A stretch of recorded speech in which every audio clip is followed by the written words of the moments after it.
All right. Again, thanks for coming on to Training Tuesday today. Our agenda is going to be that we'll cover our updates and reminders. Our main topic is Release Off Master.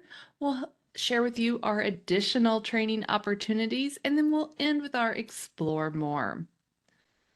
The calendar year end is only 135 days away, so make sure that if you have any procurements that are tied to the calendar year end that you're starting to work on those if you haven't already got a good deal of it already accomplished, hopefully.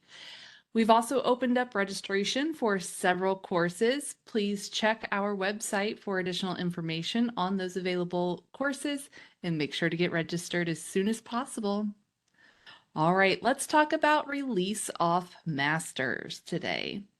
Well, before we can actually cover release off masters, we kind of have to touch on joint purchase master contracts, commonly referred to as JPMCs. CMS, the CPOGS, DO-IT, and ISB all have the express ability to create joint purchase master contracts. Other agencies may be delegated the ability to do a joint purchase master contract for certain situations. To create a joint purchase master contract, the entity leading the effort must complete a procurement and include terms within the contract that outline who can utilize the resulting contract, what's available to be purchased via the contract, and the pricing associated with those line items. The agency must utilize bid buy to complete releases against master contracts. There are some key aspects of releases that you need to be aware of when you choose to do a release. You will need to have an awareness of the intended users, the dates needed, and the supplies or services that you need. There are different aspects of assuring you are using the correct contract. Some master contracts are very limited to which agencies are able to release against them. For instance, firearm master contracts will be limited to law enforcement agencies. Some master contracts are set up with primary, secondary, and tertiary vendors.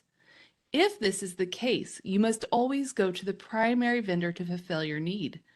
If they are unable to fulfill your need, then you would be able to utilize the secondary vendor to fulfill your need. In order to go to the tertiary vendor, the primary and secondary vendors would have had to have refused or just not been able to fulfill the release. If you are ever in a situation where the primary or secondary vendor are unable to fulfill the need, you must include documentation showing the effort the agency made to first go to the primary vendor. If you're going to the tertiary vendor, you will need to show going to the primary and then the secondary prior to requesting fulfillment from the tertiary vendor.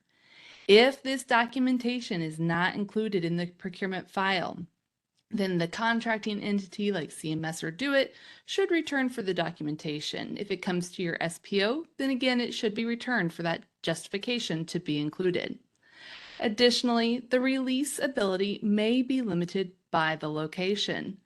For instance, the CMS temporary services contracts have regions.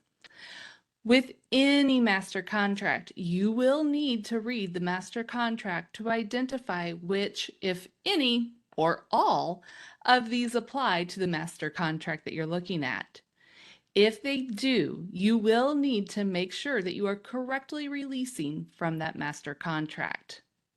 It's also important to look at when the master contract starts and ends. You will need to make sure that you are completing your release within the master contract term. There are a few contracts that allow for the release end date to be outside of the master contract end date, as long as the begin date of the release is within the master contract term. If the contract does allow for this, it must be expressly provided for in the master contract. If you have questions about a specific master contract, please reach out to the agency that entered into the master contract. In addition to understanding users and the dates, you'll also need to understand the supplies and/or services that are included in the master contract. It's vital to your release's success for you to review the contract to assure that the supply or service you're needing is truly covered by the master contract. Reading the master contract is the best way to understand the limitations or restrictions of the supplies and services that are offered as part of the contract. The master contract may also require specific documents to be included. If this is the case, then the agency that set up the master contract will likely return the rec to you if it's not provided. If they are presented to the SPO without the required documents, again, it will likely be returned to you. So to save time, please make sure to read that master contract and make sure all those required documents are attached from the get-go. As we talked about earlier, the releasing agency will need to provide justification if they are using a secondary or tertiary vendor, since the primary has first right of refusal. There are several ways that pricing may be structured. Today we will cover 3 common types you'll find on master contracts. Hourly is a very common type of pricing. In fact, let's use the CMS Master Contract for Temporary Services to cover this type of pricing. If I'm an agency in the Chicago area, I will need to identify the master contract that is for my region and make sure that I am using the primary vendor. We have a need for a worker with a base skill. The master contract also allows for optional skills to be included in addition to the base rate if the agency needs. In this case, we'll identify that we need a worker who has additional skills and is able to type 35 words per minute. We will need to next factor how many total hours we need our worker for. The normal workday is 7.5 hours, multiplied by the number of days we need the worker. For this scenario of needing a full-time worker for 64 days, I know that I will need a total of 480 hours from the worker. When entering the rec into bid buy, I will need to make sure to add the base rate line item with a quantity of 480 hours, plus the additional skills rate for a quantity of 480 hours, and the line item for 35 words per minute for a quantity of 480 hours. This is because we are getting one worker who will be paid that same hourly rate every hour that they work for us. In a 7.5-hour day, we can't ask them to only type 34 words or less per minute for half of their day so that we can decrease their pay for the other half of the day. Again, we have to make sure all those hours match. The agency has stated on their placement form that this is a required skill, so it applies for the full number of hours that are needed. For the base rate and the special skills rate, the agency will pay the base rate of $19.38 per hour, plus the $1.25 per hour for the worker's advanced skills or additional skills, and an additional 50 cents per hour for the ability to type 35 words per minute. This will total $21.13 per hour for this worker. Let's take a look at everything factored together. We had identified that we will need the worker for 480 hours. Luckily, BidBuy will be doing the math for you once you enter in the quantity. We can see that multiplying 480 hours for each line item means that this release would be for $10,142.40. Some master contracts are set up using discounts. This means that the vendor is responsible for providing their MSRP, the discount per the contract, and the price to be paid.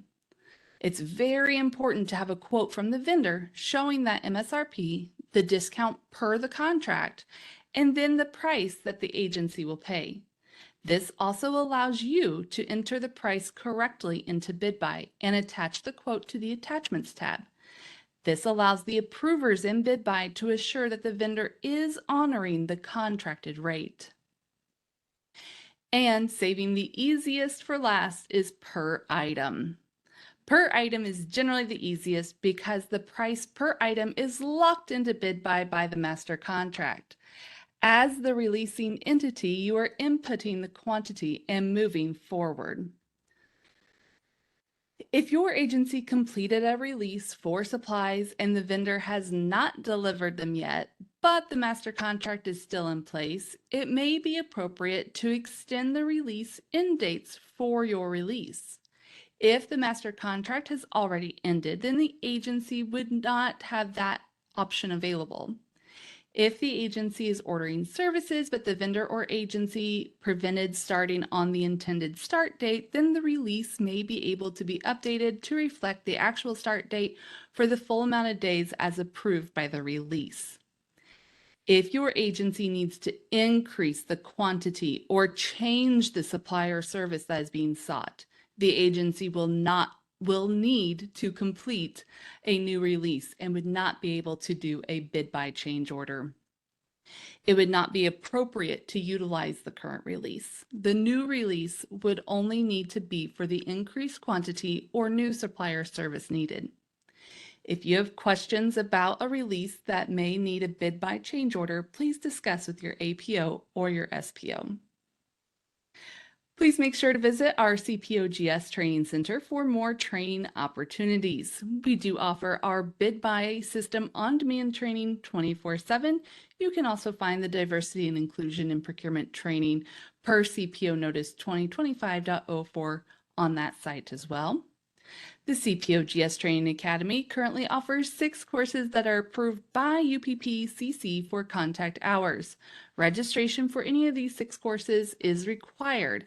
Please visit our website for more details. All right, for Explore More, Castle Rock State Park, located along the Rock River in Ogle County, is known for its sandstone bluffs, deep ravines, and unique driftless topography untouched by glaciers. The park's namesake, Castle Rock, is a prominent sandstone formation offering stunning panoramic views of the river valley.